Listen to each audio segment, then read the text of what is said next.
안녕하세요. 책방 순이입니다. 오늘은 톨스토이의 버려둔 불꽃이 집을 태운다 부분을 읽도록 하겠습니다. 그때 베드로가 예수께 와서 주님, 제 형제가 저에게 잘못을 저지르면 몇 번이나 용서해 주어야 합니까? 7번이면 되겠습니까? 하고 묻자 예수께서 이렇게 대답하셨다. 7번뿐이 아니라 7번씩 70번이라도 용서하여라. 하늘나라는 이렇게 비유할 수 있다. 어떤 왕이 자기 종과 셈을 밝히려 하였다.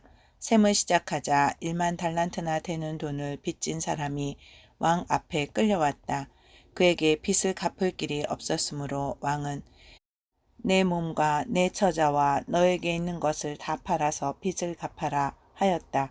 이 말을 듣고 종이 엎드려 왕에게 절하며 조금만 참아주십시오. 곧 다 갚아드리겠습니다. 하고 애걸하였다. 왕은 그를 가엾게 여겨 빚을 탕감해주고 놓아보냈다. 그런데 그 종은 나가서 자기에게 100데나리온밖에 안 되는 빚을 진 동료를 만나자 달려들어 멱살을 잡으며 내 빚을 갚아라 하고 호통을 쳤다. 그 동료는 엎드려 꼭 갚을 터이니 조금만 참아주게 하고 애원하였다. 그러나 그는 들어주기는커녕 오히려 그 동료를 끌고 가서 빚진 돈을 다 갚을 때까지 감옥에 가두어 두었다. 다른 종들이 이 광경을 보고 매우 분개하여 왕에게 가서 이 일을 낱낱이 일러 바쳤다. 그러자 왕은 그 종을 불러들여 이 몹쓸 종아, 내가 애걸하기에 그 많은 빚을 탕감해 주지 않았느냐. 그렇다면 내가 너에게 자비를 베푼 것처럼 너도 내 동료에게 자비를 베풀었어야 할 것이 아니냐 하며 몹시 노하여 그 빚을 다 갚을 때까지 그를 형리에게 넘겼다. 너희가 진심으로 형제들을 서로 용서하지 않으면 하늘에 계신 내 아버지께서도 너희에게 이와 같이 하실 것이다. 마태복음 제18장 21절부터 36절. 옛날 어떤 마을에 이반 스체르바코프라는 농부가 살았다. 그는 꽤 잘 살았고 한창 나이 때에 있었으며 그 마을에서 일을 가장 잘 하는 사람이었다. 아들이 셋이 있었는데 모두 일을 할 수 있었다. 큰아들은 결혼을 했고 작은 아들은 결혼을 앞두고 있으며 막내 아들은 말을 돌보고 이미 땅을 갈기 시작할 만큼 다 자라 있었다. 이반의 아내는 재주 있고 알뜰한 여자였으며 그들은 조용하고 근면한 며느리를 얻는 복도 누렸다. 이반과 그의 가족이 행복하게 사는 것을 가로막는 건 아무것도 없었다. 그들에게는 부양해야 할 단 한 사람이 있었는데 바로 이반의 아버지였다. 이반의 아버지는 천식을 앓았고 7년 동안 벽돌 화덕 윗자리에 병들어 누워 있었다. 이반은 필요한 모든 것, 말 3필과 망아지 1마리, 송아지를 낳은 암소 1마리, 양 15마리를 갖고 있었다. 집안 여자들이 가족을 위해 모든 옷을 만들고 들일까지 도왔으며 남자들은 땅을 갈았다. 이반의 가족은 언제나 이듬해 추수가 지날 때까지 먹을 수 있는 충분한 곡식이 있었고 귀리를 팔아 세금을 내고 다른 필요한 것들을 샀다. 만약 이반과 바로 이웃에 사는 절름발이 가브리엘 사이에 불화만 없었다면 이반과 이반의 자식들은 완전히 안락하게 살았을지도 모른다. 고르데이 노인이 살아있고 이반의 아버지가 아직 집안 살림을 꾸려갈 수 있었던 동안 그들은 사이좋은 이웃으로 살았다. 여자들에게 마침 채나 통이 필요하거나 남자들에게 포대가 필요할 때 또는 집마차의 바퀴가 망가지거나 당장 고칠 수 없을 때 그들은 늘 서로의 집으로 사람을 보냈고 친한 이웃들이 하는 식으로 서로를 도와주었다. 옆집 송아지가 자신들의 타작마당으로 잘못 들어오면 밖으로 몰면서 단지 송아지가 못 들어오게 해줘요. 거기 우리 곡식이 있거든요. 라고 말할 뿐이었다. 헛간과 바깥채를 자물쇠로 잠그거나 서로의 눈을 피해 물건을 숨기고 뒤에서 험담하는 일 같은 건 당시에는 결코 생각할 수 없는 것들이었다. 사이좋은 이웃은 아버지 때의 일이었다. 그 아들들이 집안의 가장이 되면서 모든 게 변했다. 불화는 사소한 일로 시작되었다. 이반의 며느리에게는 그 계절에 일찍 알을 낳기 시작한 암탉이 있었고 그녀는 부활절을 맞아 달걀을 모으기 시작했다. 매일 수레가 있는 헛간에 갔고 수레 안에서 달걀을 발견했지만 하루는 그 암탉이 울타리를 넘어 이웃집 마당으로 날아가 그곳에 알을 낳았다. 입안의 며느리는 암탉이 꼬꼬댁거리는 소리를 들었지만 지금은 시간이 없어 주일을 맞아 집안을 말끔히 정돈해야 하니까 달걀은 나중에 가져와야지 라고 속으로 생각했다. 저녁이 되어 입안의 며느리는 수레로 갔지만 달걀을 찾을 수가 없었다. 그래서 시어머니와 시숙들에게 가서 달걀을 치웠는지 물었다. 그들은 아니라고 대답했지만 막내 시숙인 타라스가 말했다. 형수님의 암탉이 이웃집 마당에 알을 낳았어요. 알을 낳고 꼬꼬댁 울더니 울타리를 넘어 다시 집으로 날아왔죠. 입안의 며느리는 밖으로 나가 암탉을 쳐다보았다. 암탉은 다른 새들과 함께 회에 올라앉아 눈을 감은 채 막 잠들려 하고 있었다. 입안의 며느리는 암탉에게 물어서 대답을 들을 수 있으면 좋겠다고 생각했다. 그러고 나서 입안의 며느리는 이웃집으로 갔고 가브리엘의 어머니가 밖으로 나왔다. 무슨 일로 왔어요, 새댁? 제 암탉이 오늘 아침에 이곳으로 넘어왔거든요. 여기에 알을 낳지 않았나요? 전혀 못 봤는데 고맙게도 우리 집 암탉들이 일찌감치 알을 낳기 시작해서 달걀을 충분히 모았기 때문에 다른 집 달걀은 필요하지 않아요. 그리고 우린 새댁처럼 다른 집 마당에서 달걀을 찾지 않아요. 입안의 며느리는 화가 났고 예의에 어긋나는 말을 하게 되었다. 이에 가브리엘의 어머니가 이자를 붙여 응수했고 두 여자는 서로를 욕하기 시작했다. 물을 길러 나왔던 입안의 아내가 마침 그 옆을 지나다가 싸움에 끼어들었다. 가브리엘의 아내가 급히 뛰어왔고 실제로 일어났던 일들과 전혀 그렇지 않은 일들을 들먹이며 입안의 며느리를 호되게 꾸짖기 시작했다. 그렇게 소란이 시작되었고 모두 한꺼번에 소리치며 한 번에 두 마디씩 내뱉고 생각내는 대로 쏟아놓기에 바빴다. 당신은 이래, 당신은 저래, 당신은 도둑이야, 당신은 막대 먹었어, 당신은 늙은 시아버지를 굶겨 죽이고 있어, 당신은 아무짝에도 몹쓸 인간이야 등등의 말이 오고 갔다. 당신은 내가 빌려준 채에 구멍을 냈어. 당신의 물통을 지는 멜대도 우리 거야. 당장 돌려줘. 그들은 멜대를 낚아채다 물을 엎질렀고 이내 서로의 쇼를 와락 붙잡고 치고받으며 싸우기 시작했다. 들일을 마치고 돌아오던 가브리엘이 아내를 편들고 나섰다. 급하게 달려나온 이반과 그의 아들이 그들의 식구를 역성들었다. 힘이 센 이반이 모든 사람들을 흩뜨려 놓은 뒤 가브리엘의 턱수염을 한 움큼 뽑아버렸다. 동네 사람들이 무슨 일인지 알기 위해 모여들었고 그들은 어렵사리 떼어놓았다. 그것이 모든 불화의 시작이었다. 가브리엘은 뽑힌 턱수염을 종이에 쌌다. 그리고 이반을 고소하기 위해 지방 법원을 찾았다. 난 수염이 없어. 이 곰보 이반이 다 뽑아버렸기 때문이요. 가브리엘의 아내는 이반이 형을 선고받고 시베리아로 보내질 거라며 이웃들에게 자랑하고 다녔다. 그리하여 불화가 커졌다. 이반의 늙은 아버지는 벽돌 화덕 윗자리에 누워서 화해하도록 가족들을 설득했지만 그들은 들으려고 하지 않았다. 이반의 아버지가 말했다. 얘들아, 그렇게 하찮은 문제로 싸우는 건 어리석은 짓이야. 생각해보거라. 그 모든 게 달걀 하나 때문에 시작됐잖니. 아이들이 달걀을 가져갔을지도 모르고 또 그게 어떻단 말이냐. 달걀 하나가 뭐 그리 대수야. 신은 모두를 위해 충분히 주시고 계셔. 그리고 만약 너희 이웃이 불친절한 말을 하면 바로 잡아주고 더 좋게 말하는 법을 가르쳐줘야 해. 싸움이 있으면 우리 모두 죄를 짓는 거야. 그러니 화해를 하고 싸움을 끝내. 분노를 품는 건 너희 자신을 위해 더욱 나쁜 일이 될 거야. 그러나 젊은 사람들은 노인의 말을 들으려 하지 않았다. 나이 든 사람의 망령된 소리에 불과하다고 여겼다. 이반은 이웃 사람 앞에서 자신을 낮추려 하지 않았다. 전 절대 수염을 뽑지 않았어요. 스스로 뽑아버린 거예요. 오히려 가브리엘의 아들이 제 옷에 붙어있던 단추를 모두 뜯어버렸어요. 보세요. 이반 역시 가브리엘을 고소했다. 그들은 치안판사에게 재판을 받고 또 지방법원에서 재판을 받았다.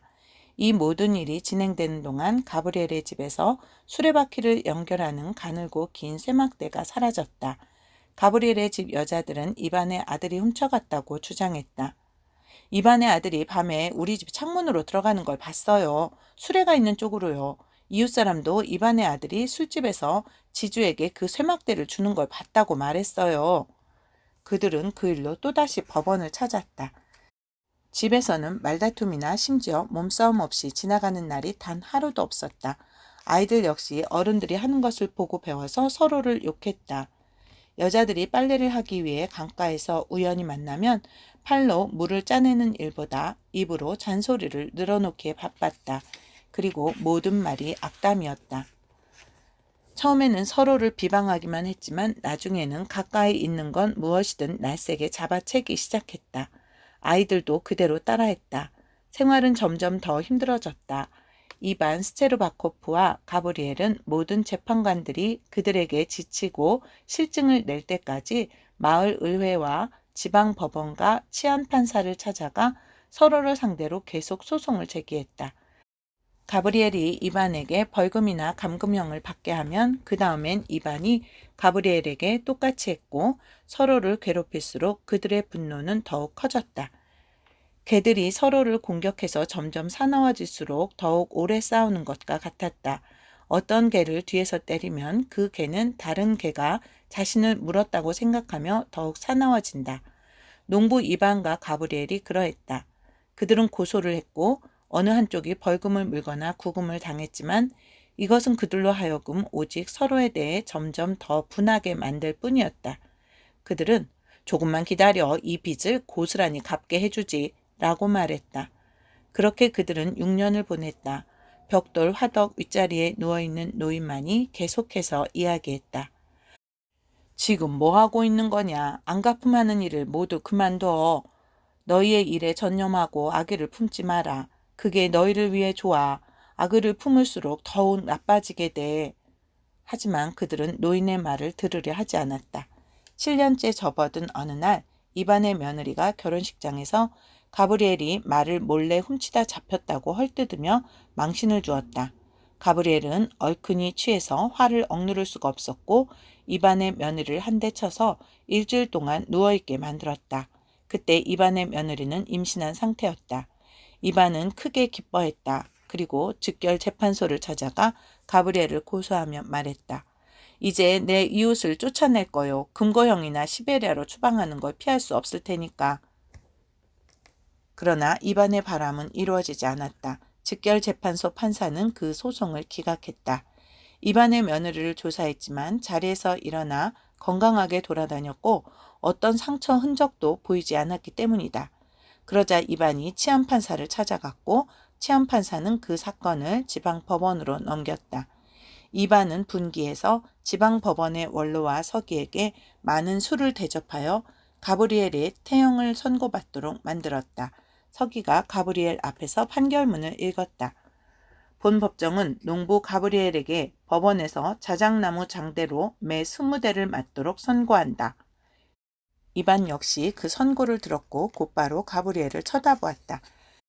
가브리엘이 어떻게 나올지 보기 위해서였다.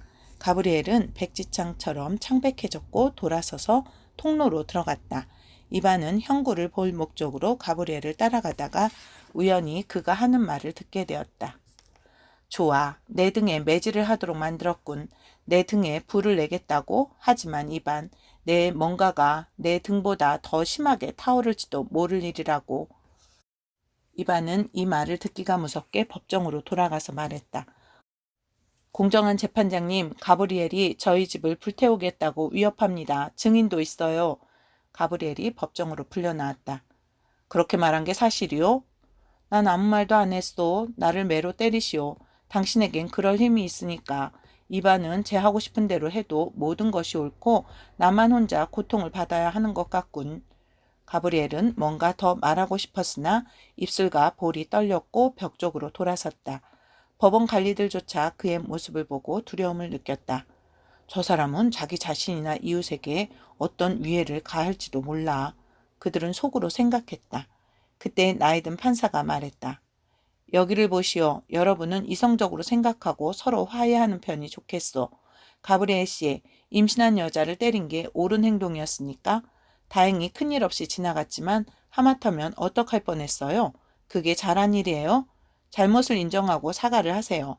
그럼 이반이 당신을 용서할 것이고 우린 선고를 변경하리다. 서기가 이 말을 듣고 말했다. 그건 법령 117조에 의해 불가능합니다. 당사자 간의 합의가 이루어지지 않았을 때 법원에서 내려진 결정은 집행돼야 하니까요. 하지만 판사는 서기의 말을 귀담아 듣지 않았다. 조용히 하시게. 모든 법의 으뜸은 평화를 사랑하는 신에게 복종하는 것이네. 판사는 농부들을 다시 설득하기 시작했지만 성공할 수 없었다. 가브리엘은 판사의 말을 들으려고 하지 않았다. 내년이면 내 나이가 50이고 내겐 결혼한 아들이 있어. 그리고 이날 이때까지 매질을 당해본 적이 없는데 저 곰보 이반이 나한테 매질당하는 벌을 받게 만들었어. 그런데 나더러 용서를 빌라고요? 실소. 난 충분히 이반은 반드시 날 기억하게 될 거요. 다시 목소리가 떨렸고 가브리엘은 더 이상 말을 할 수 없었다. 가브리엘이 돌아서서 밖으로 나갔다. 법원에서 마을까지는 11km 떨어져 있었고 이반이 집에 도착했을 때는 해가 저물고 있었다. 이반은 마구를 풀어 제자리에 갖다 놓고 집으로 들어갔다.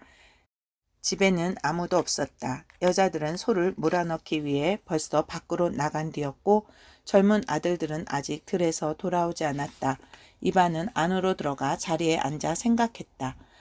선고를 듣던 가브리엘의 모습과 종이장처럼 새하얗게 변한 얼굴, 벽으로 돌아서던 모습을 기억했다. 그러자 마음이 무거워졌다.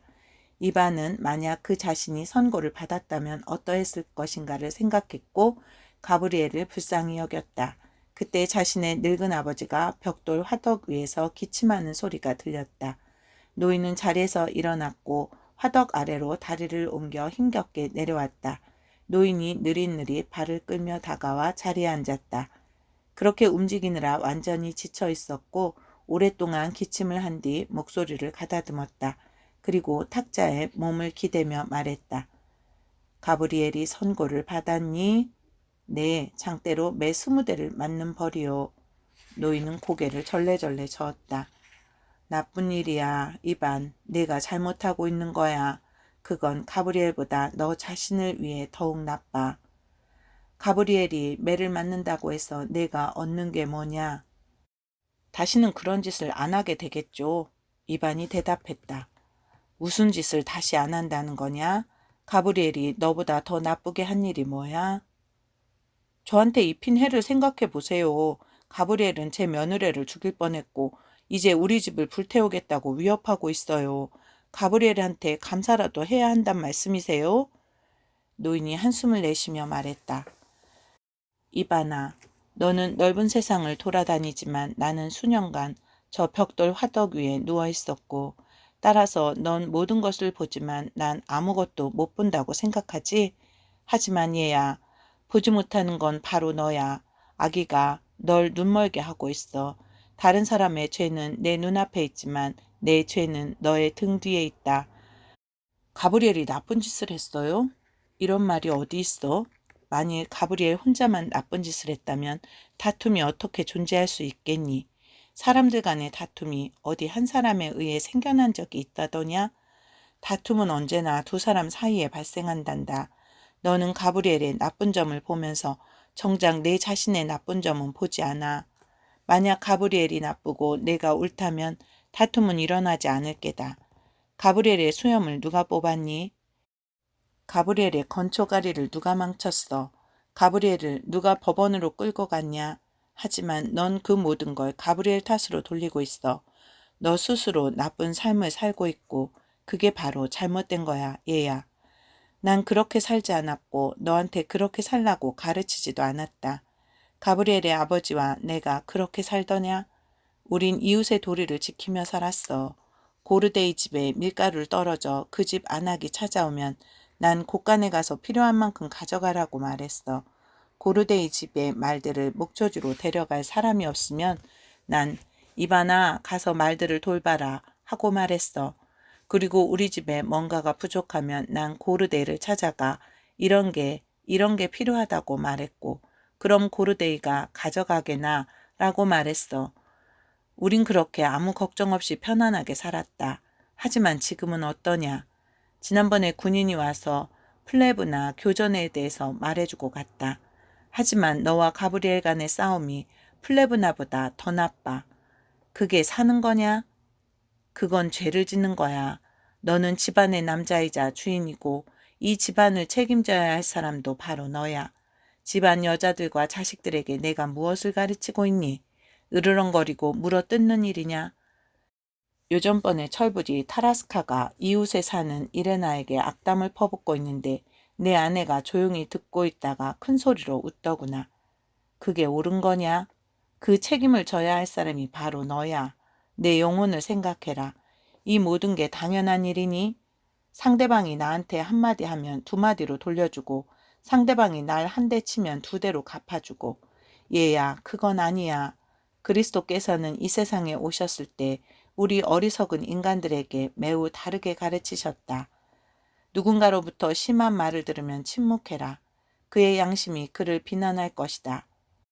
이게 바로 그리스도가 가르치신 거야. 만일 누가 뺨을 치거든 다른 뺨도 내주어라. 만일 내가 맞을 일을 했다면 날 때리시오. 그러면 그의 양심이 그를 꾸짖게 될 것이며 그는 마음을 누그러뜨리고 너의 말에 귀를 기울일 것이다. 이게 바로 그리스도께서 우리에게 가르치신 방식이야. 교만하지 말라고 하셨지. 왜 말이 없니? 내 말이 틀린 것 같으냐? 이반은 침묵한 채 경청했다. 노인은 기침을 했고 어렵사리 목을 가다듬고 다시 말하기 시작했다. 그리스도가 우리에게 잘못 가르치셨다고 생각하니? 그건 모두 너 자신을 위한 일이야. 지금 내 삶을 생각해봐. 가브리엘과의 불화가 시작된 이후 삶이 더 나아졌니 나빠졌니? 법원을 쫓아다니느라 내가 소비한 모든 것들을 헤아려봐. 그곳까지 갔다 왔다. 길에서 허비한 시간이 얼마며 또 밥값으로 얼마를 낭비했는지. 내 아들들은 참으로 훌륭하게 자랐지. 이렇게 그럭저럭 살 수 있을는지는 몰라도 내 자력은 줄어들고 있어. 그 이유가 뭐냐? 모두 이런 어리석음과 내 자만 때문이야. 넌 너의 아들들과 땅을 갈고 마음의 양식을 쌓아야 하지만 악마가 너를 판사나 엉터리 궤변과 같은 이들에게 보내고 있어. 때맞춰 땅을 갈고 씨를 뿌리지 않으면 대지는 제대로 열매를 맺지 못해. 올해 왜 기류를 수확하지 못했지? 씨를 언제 뿌렸어? 내가 도해지에서 돌아왔을 때야. 그래서 내가 얻은 게 뭐냐? 내 어깨에 스스로 짐을 올려놓았을 뿐이야. 얘야. 내 일을 생각해라. 내 아들들과 함께 들과 집에서 일하고 만일 누군가 널 성나게 하거든 신이 내게 바라시는 대로 그를 용서해라. 그럼 삶이 편안해지고 내 마음은 늘 가벼워질 거야. 이반은 침묵을 지켰다. 이반아, 이 늙은 아비의 말을 들어 나가서 마구를 채워 당장 관청으로 가거라. 그곳에서 이 모든 일을 끝내. 그리고 아침에 부디 가브리엘과 화해하고 내일 성모 마리아 탄생 축일을 맞아 집으로 초대해라. 차를 준비하고 보드카도 한 병 사와서 앞으로 더 이상 그런 일이 없도록 이 사악한 일을 끝내. 집안 여자들과 아이들에게도 똑같이 하라고 말해라. 이반이 한숨을 내쉬며 생각했다. 아버지의 말씀이 오라. 그러자 마음이 더 가벼워졌다. 단지 이반이 모르는 건 어떻게 문제를 바로잡기 시작할 것인가였다. 그러자 노인이 마치 이반이 무슨 생각을 하고 있는지 추측한 듯 다시 말하기 시작했다. 이반아, 이 일을 미루지 마라. 불은 번지기 전에 꺼야 해. 그렇지 않으면 너무 늦어버려. 노인이 좀 더 말하려고 했으나 여자들이 참새처럼 제잘거리며 집 안으로 들어왔다. 가브리엘이 매를 맞는 형을 선고받았으며 집에 불을 지르겠다고 위협했다는 소문이 벌써 그들에게 전해진 뒤였다. 여자들은 모든 일에 대해 들었고 거기에 자신들의 말을 덧붙였으며 목초지에서 가브리엘 집안의 여자들과 다시 입씨름을 벌였다. 여자들은 가브리엘의 며느리가 새로이 어떻게 위협을 했는지 말하기 시작했다.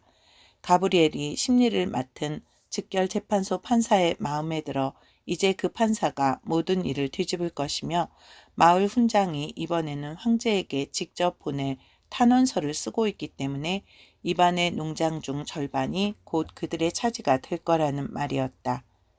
여자들이 하는 소리를 들은 이반은 마음이 다시 차가워졌고 가브리엘과 화해하겠다는 생각을 버렸다. 농장에는 언제나 그 주인이 해야 할 일이 많았다. 이반은 자리에서 일어나 탈곡장과 헛간으로 향했다. 그곳을 말끔히 치울 때쯤 해가 다 저물고 아들들이 들일을 마치고 돌아왔다. 그들은 말 두 필로 겨울 작물을 심기 위해 땅을 갈고 있었다. 이반은 들일이 어떻게 되어가는지 물었고 그들을 도와 모든 농기구들을 제자리에 갖다 놓았다. 그리고 수선이 필요한 말의 목살이를 한 옆으로 치운 다음 말뚝 몇 개를 헛간 안쪽으로 옮겨다 놓으려고 했지만 상당히 어두컴컴해졌기 때문에 다음 날까지 그냥 두기로 했다. 그러고 나서 이반은 소들에게 여물을 주고 문을 열어 타라스카가 목초지로 데려갈 말들을 밖으로 모은 뒤 다시 문을 닫고 빗장을 걸었다. 이제 저녁을 먹고 자야겠군. 이반은 말의 목살이를 손에 들고 집으로 들어갔다. 이반은 가브리엘과 늙은 아버지가 자신에게 했던 말에 대해 까맣게 잊고 있었다. 하지만 집 안으로 들어가려고 문 손잡이를 잡는 순간 울타리 너머에서 가브리엘이 쉰 목소리로 누군가를 저주하는 소리가 들려왔다. 아무짝에도 쓸모없는 놈 죽어 마땅해. 그 말을 듣자 이웃을 향한 이반의 모든 원한이 되살아났다. 이반은 가브리엘의 말이 끝날 때까지 그 자리에 서 있다가 집 안으로 들어갔다. 이반의 며느리는 앉아서 실을 잣고 아내는 저녁을 준비하며 큰아들은 목피 신발용 끈을 만들고 둘째는 책을 들고 탁자 가까이 앉아 있으며 타라스카는 말들을 목초지로 데려갈 준비를 하고 있었다. 그 골칫거리 나쁜 이웃만 없었더라면 모든 게 즐겁고 편안했을 터였다. 이반은 찌무룩하고 언짢은 표정으로 집 안에 들어서서 고양이를 의자 밑으로 내쫓은 뒤 오물통을 아무데나 두었다고 여자들을 꾸짖었다. 그리고 눈살을 찌푸린 채 자리에 앉아 말의 목소리를 고치기 시작했다. 가브리엘이 법원에서 했던 위협과 조금 전 죽어 마땅한 누군가를 향해 쉰 목소리로 일갈했던 말들이 계속 귓전에 맴돌았다. 이반의 아내는 타라스카에게 저녁을 차려 먹였다. 타라스카는 낡은 양가죽과 또 다른 외투를 입은 뒤 허리에 띠를 메고 말들이 있는 곳으로 나갔다. 타라스카의 큰형이 그를 배웅하려고 했지만 대신 이반이 일어나 현관으로 나갔다. 밖은 매우 어둡고 구름이 끼었으며 바람이 세게 불었다. 이반은 계단에 내려가 타라스카가 말 위에 오르는 걸 돕고 망아지를 뒤따라 출발시켰다. 타라스카는 마을 아래로 내려가 말을 몰고 나온 다른 젊은이들과 합류했다. 이반은 그들의 목소리가 들리지 않을 때까지 그곳에 서 있었다. 그렇게 문 옆에 서 있을 때 이반은 가브리엘의 말이 머릿속에서 떨칠 수가 없었다. 이반에 뭔가가 내 등보다 더 심하게 타오를지도 모르지. 가브리엘은 도끼 어린 눈을 하고 있었어. 모든 게 건조한 데다 바람까지 세게 불고 있어. 집 뒤편 어딘가에서 나타나서 불을 붙이고 사라질 거야. 악당 같으니. 그런 짓을 할 때 누가 붙잡기만 하면 벌을 받게 할 수 있는데 이반은 가브리엘이 불을 지를 거라는 생각에 빠져서 계단을 오르는 대신 길가 쪽으로 내려가 모퉁이를 돌았다. 농장 주위를 걸어야겠어. 가브리엘이 무슨 짓을 할지 누가 알겠어? 이반은 살며시 걸음을 옮겨 입구를 지났다. 그리고 울타리를 따라 주위를 둘러보았다. 갑자기 맞은편 모퉁이에서 뭔가 움직이는 것처럼 보였다. 마치 누군가 밖으로 나갔다가 다시 사라진 것 같았다. 이반은 걸음을 멈추고 조용히 서서 지켜보았다. 모든 게 잠잠했다. 버드나무 잎사귀와 초가지붕 위의 집만이 바람에 흔들거리며 와삭거릴 뿐이었다. 처음에는 칠흑같이 어두웠지만 어둠에 눈이 곧 익숙해졌고 이반은 먼 구석까지 볼 수 있었다. 그곳에 쟁기 하나가 놓여있고 처마가 보였지만 사람의 모습은 전혀 없었다. 내가 잘못 본 모양이군. 그래도 계속 살펴봐야겠어. 이반은 살금살금 헛간을 지났다. 목피 신발을 신은 자신의 발소리조차 들리지 않을 만큼 조심스럽게 걸음을 옮겼다. 맞은편 모퉁이에 이를 때쯤 쟁기 가까이서 무언가 확 불이 붙는 것처럼 보였다. 이반은 가슴이 덜컥 내려앉는 것을 느끼며 그 자리에 멈췄다. 멈춰서기가 무섭게 무언가 똑같은 곳에서 더욱 밝게 타올랐고 이반은 모자를 쓰고 자신을 등진 채 쭈그리고 앉아서 손에 들고 있는 집 한 다발에 불을 붙이는 남자를 똑똑히 보았다. 이반의 심장이 고동치기 시작했다. 이반은 온 신경을 집중해서 성큼성큼 다가갔다. 다리의 감각을 거의 느낄 수 없었다. 이제 도망가지 못해. 내가 현장을 잡을 테니까. 그곳에 이르기 전 이반은 벼랑간 밝은 빛을 보았지만 종전과 같은 곳이 아니었고 작은 불꽃도 아니었다. 처마가 확 타오르며 불길이 지붕으로 번지고 있었다. 그리고 그 아래 서 있는 가브리엘의 모습이 뚜렷이 눈에 들어왔다. 이반은 종달새를 덮치는 매처럼 가브리엘에게 달려들었다. 내가 잡을 거야. 빠져나가지 못해. 그러나 가브리엘은 이반의 발소리를 들은 게 분명했고 흘끗 돌아볼 경황도 없이 헛간을 지나 황급히 달아났다. 도망치지 못해. 이반이 재빨리 가브리엘을 뒤쫓으며 외쳤다. 가브리엘을 막 붙들려고 할 때 가브리엘이 몸을 획 피했지만 이반은 가까스로 그의 외투자락을 붙잡았다. 그러나 옷이 찢어지면서 이반은 넘어지고 말았다. 이반은 고함을 지르며 다시 일어섰다. 도와줘요. 저 남자를 붙잡아요. 도둑이야. 살인이야. 이반이 다시 뒤쫓았지만 가브리엘은 자신의 집 입구에 도착해 있었다. 그곳에서 가브리엘을 따라잡아 붙들려는 순간 이반은 마치 돌멩이로 관자놀이를 얻어맞은 것처럼 무언가로 일격을 당했다. 가브리엘이 문 가까이에 있던 나무 쐐기로 있는 힘껏 이반을 내리친 것이었다.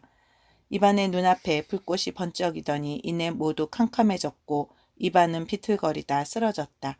정신을 차렸을 때 가브리엘은 더 이상 그곳에 있지 않았다. 대낮처럼 밝았으며 이반의 농장 쪽에서 발동기가 돌아가듯 요란하고 탁탁 바지직거리는 소리가 났다. 이반은 고개를 돌렸고 자신의 뒷곁 곳간이 활활 타오르는 모습을 보았다. 옆에 곳간에도 불이 붙었고 화염과 연기와 불붙은 짚이 한데 섞여 이반의 집 쪽으로 옮겨가고 있었다. 이게 무슨 일이야? 이반이 팔을 들어 올려 자신의 넓적다리를 치면서 외쳤다. 아, 처마 밑에서 진즉에 불을 빼앗고 밟아 껐어야 했어. 이게 무슨 일이야? 이반은 몇 번이고 되풀이해서 말했다. 소리치고 싶었지만 숨쉬기가 곤란했고 목소리가 나오지도 않았다. 달리고 싶었으나 다리가 말을 들으려 하지 않고 자꾸 꼬였다. 이반은 천천히 움직이다 다시 비틀거렸고 가쁜 숨을 몰아쉬었다. 이반은 호흡이 정상으로 돌아올 때까지 가만히 서 있다가 앞으로 나갔다. 뒷곁 곳간에 이르렀을 때 옆 곳간 또한 온통 화염에 휩싸여 있었고 집 한귀퉁이와 출입구에도 불이 붙어 있었다. 불길이 걷잡을 수 없이 번져서 마당 안으로 들어가는 일은 불가능했다. 수많은 사람들이 모여들었지만 아무것도 할 수가 없었다. 이웃에 사는 사람들은 그들의 집에서 물건들을 끄집어내고 가축들을 우리 밖으로 내몰고 있었다. 이반의 집에서 뒤이어 가브리엘의 집에도 불이 번졌고 이내 바람이 거세지더니 불길이 길 맞은편으로 옮겨 붙었다. 마을의 반이 몽땅 불에 타버렸다. 이반의 가족들은 이반의 늙은 아버지를 가까스로 구해냈다. 그들은 입고 있던 옷만 걸친 채 탈출했으며 목초지로 몰고 나간 말들을 제외하고 모든 것을 잃었다. 소들과 회에 올라앉은 닭들, 수레, 쟁기, 셀에 옷을 넣어둔 여자들의 커다란 가방과 창고에 쌓아둔 곡식들이 모두 불에 타 없어졌다. 가브리엘의 집에서는 소들을 밖으로 내몰고 집안에서 몇 가지 것들을 가지고 나왔다. 불은 밤새도록 꺼지지 않았다. 이반은 자신의 농장 앞에 서서 이게 무슨 일이야. 불을 빼앗아 발로 끄기만 했어도 라고 계속 되풀이할 뿐이었다. 그러나 지붕이 내려앉자 급하게 불길 속으로 뛰어들어가 까맣게 그은 들보를 붙잡고 끌고 나오려 했다. 여자들이 그 모습을 보고 소리쳐 불렀지만 들보를 밖으로 끌고 나왔고 또다시 들어가 다른 들보를 끌고 나오려다 그만 발을 헛디뎌 불길 속에 쓰러졌다. 그러자 이반의 아들이 불길을 헤치고 들어가서 아버지를 데리고 나왔다. 이반의 머리칼과 수염, 옷과 손이 불에 그슬리고 탔지만 이반은 아무것도 느끼지 못했다. 저 사람이 아주 넋이 나간 거 아니야? 사람들이 말했다. 불은 계속 타올랐고 이반은 이게 무슨 일이야? 그걸 빼앗아 발로 끄기만 했어도 라고 되풀이해서 말했다. 아침이 되어 마을 장로의 아들이 이반을 데리러 왔다. 아저씨, 아버님께서 돌아가시기 직전이세요. 빨리 아저씨를 데려오라고 하셨어요. 이반은 아버지에 대해 까맣게 잊고 있었고 그가 무슨 말을 하는지 이해하지 못했다. 아버님이라니 누굴 데려오라고 하셨다고? 마지막 인사를 하신다고 아저씨를 데려오라고 하셨어요. 지금 저희 집에 계시는데 돌아가시기 직전이세요. 빨리 일어나세요. 장로의 아들은 이반의 팔을 잡아당겼고 이반은 청년을 따라갔다. 이반의 아버지가 집 밖으로 옮겨지고 있을 때 불붙은 집이 노인을 덮치고 말았다. 노인은 마을 먼 곳에 위치한 장로의 집으로 보내졌으며 그곳에는 불길이 미치지 않았다. 이반이 도착했을 때 오두막집 안에는 화덕 위쪽에 있는 어린 아이들을 제외하고 장로의 늙은 아내만 있었다. 다른 사람들은 모두 화재가 난 곳에 가고 없었다. 이반의 아버지는 손에 양초를 들고 긴 의자 위에 누워서 계속 문 쪽을 바라보고 있었다. 아들이 들어오자 노인이 약간 움직였다. 장로의 아내가 노인에게 와서 아들이 왔다고 말하자 노인이 아들을 가까이 오게 해달라고 부탁했다. 이반이 파투 다가앉았다. 이반아, 내가 뭐라고 했더냐? 마을을 누가 태웠어? 가브리엘이 그랬어요, 아버지. 제가 현장을 목격했어요. 가브리엘이 불을 붙여서 처마로 밀어 넣었어요. 그때 그 불 붙인 짚을 빼앗아서 불을 껐더라면 이런 일은 일어나지 않았을 텐데. 이반아, 나는 죽어가고 있다. 너도 언젠가는 죽음을 맞이하게 될 거야. 그 죄를 누가 지었니? 이반은 아무 말도 할 수가 없었고 침묵한 채 아버지를 응시했다. 이제 신 앞에서 그 죄가 누구의 것인지 말해보거라. 내가 너한테 뭐라고 이야기했지? 그제야 이반은 제정신을 되찾고 모든 것을 이해했다. 이반이 코를 훌쩍이며 저희 죄입니다 아버지 라고 말했다. 그리고 아버지 앞에 무릎을 꿇었다. 용서해 주세요. 아버지와 신 앞에 제가 죄를 지었습니다. 노인은 손을 움직여 오른손에 들고 있던 양초를 왼손으로 옮겼다. 그리고 오른손을 이마로 가져가 성호를 그으려고 했지만 하지 못하고 멈췄다. 신을 찬미할지어다. 신을 찬미할지어다. 노인이 다시 아들을 바라보며 말했다. 이반아, 이반아, 내 아버지, 이제 내가 무엇을 해야 하느냐. 이반은 눈물을 흘리고 있었다. 이제 어떻게 살아야 할지 모르겠어요, 아버지. 노인은 눈을 감고 입술을 움직거렸다. 남은 힘을 모으는 것 같았다. 그리고 다시 눈을 뜨며 말했다. 넌 살게 될 거다. 신의 뜻에 따르면 넌 살게 돼. 노인이 말을 멈추고 미소를 지어 보였다. 이반아, 명심해라. 누가 불을 질렀는지 말하면 안 돼. 다른 사람의 죄를 숨기면 신께서 너희 둘을 모두 용서하실 거야. 노인은 양초를 두 손으로 잡고 가슴에 올려놓은 뒤 한숨을 내쉬었다. 손이 가슴 아래로 떨어졌고 노인은 숨을 거뒀다. 이반은 가브리엘에 대해 어떤 말도 하지 않았다. 아무도 무엇 때문에 불이 났는지 알지 못했다. 가브리엘에 대한 이반의 분노는 모두 사그라졌으며 가브리엘은 이반이 아무에게도 말하지 않은 것에 놀라워했다. 처음에는 두려움을 느꼈지만 얼마 지나지 않아 자연스럽게 받아들였다.